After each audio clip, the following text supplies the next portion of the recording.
This lecture is on dilution, specifically with its principle and problems.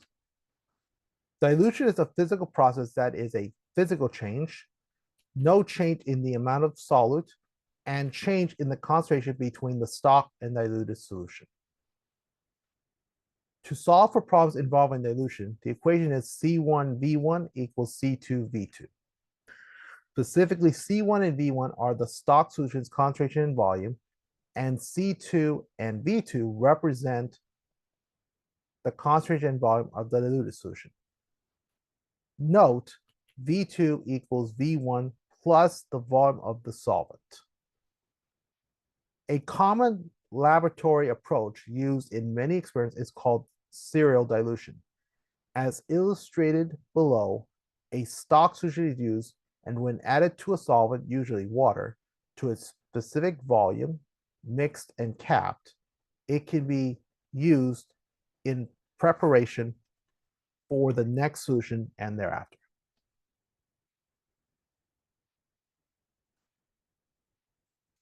The dilution factor can be calculated by taking the volume of the diluted solution divided by the volume of the stock solution, or the molarity of the stock solution divided by the molarity of the diluted solution.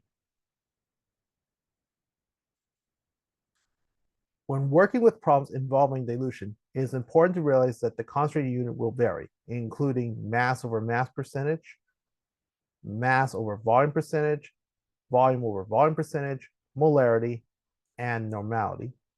And volume unit will vary, including milliliters and liters. It is important to keep the units for both concentration and volume consistent for greatest accuracy of the expected result. Let's begin. Problem 1 is the top circle at the right represents a unit volume of a solution. Draw a circle representing a unit volume of the solution after each of these changes. The equation is N times V of the concentrated solution equals N times V of the diluted solution. N is the number of particles in the container. A, for every 1 milliliter of solution, 1 milliliter of solvent is added.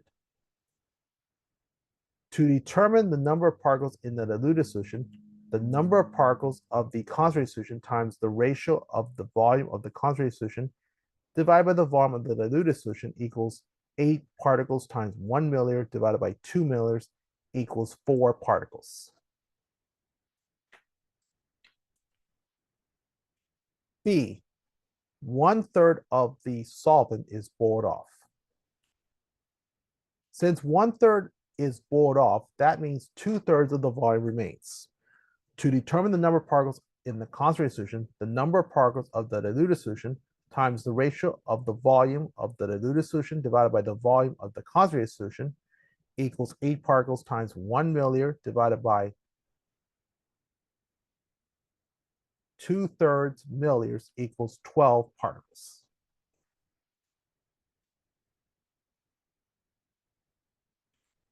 Problem 2 is how many milliliters of 2.50 molar NaOH or sodium hydroxide is needed to produce 500 milliliters of 0.125 molar NaOH.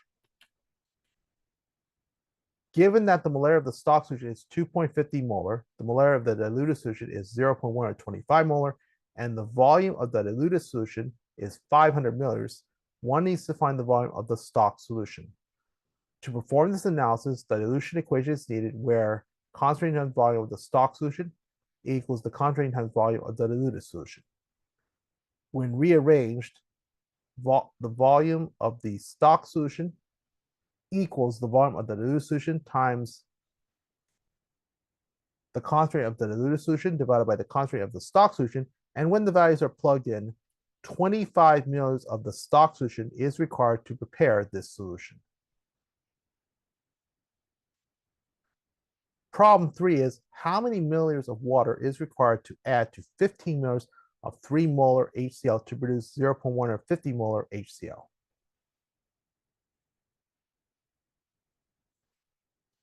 Given that the molarity of the stock solution is 3 molar, molarity of the diluted solution is 0.1 or 50 molar, and the volume of the stock solution is 15 milliliters, one needs to find the volume of water in the diluted solution.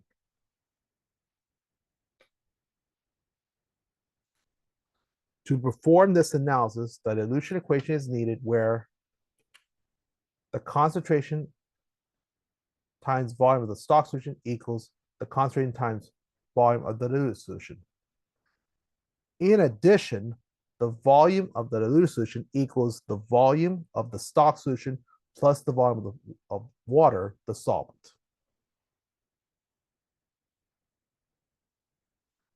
When rearranged, volume of the diluted solution equals the volume of the stock solution times the concentration of the stock solution divided by the concentration of the diluted solution. And when the values are plugged in, 300 milliliters of the diluted solution is prepared. To solve for the volume of water, take the total volume of the diluted solution, which is 300 milliliters, minus the volume of the stock solution, which is 15 milliliters, which equals 285 milliliters of water needed for this preparation. Here are some additional problems for you to try on your own. Question 1 is a chemist dilute 60 milliliter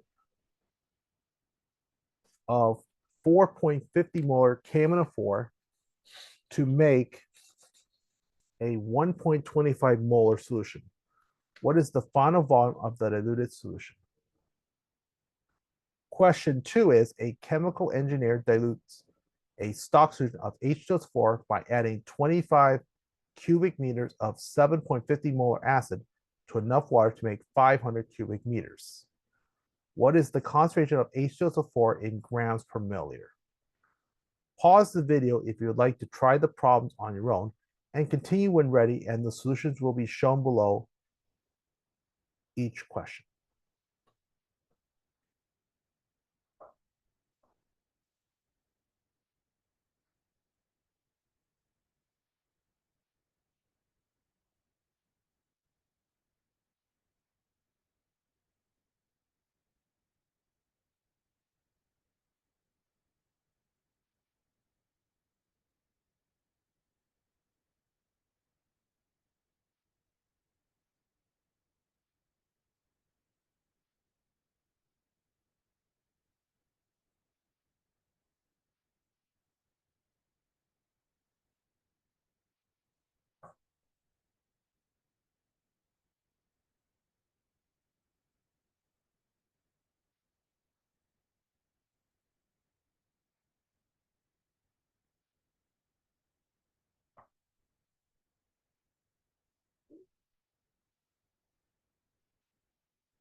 Question 3 is,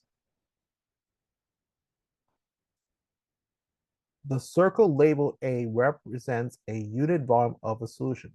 Explain the changes that must be made to A to obtain the unit volumes in B and C. Pause the video if you'd like to try the problem on your own and continue when ready, and the solutions will be shown below each part of the question.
Question 4 is, circle A represents a unit volume of 100 milliliters of a solution. Which circle, B, C, or D, best represents the unit volume after 300 milliliters of solvent has been added? Pause the video if you'd like to try the problem on your own and continue when ready, and the solution will be provided below the question.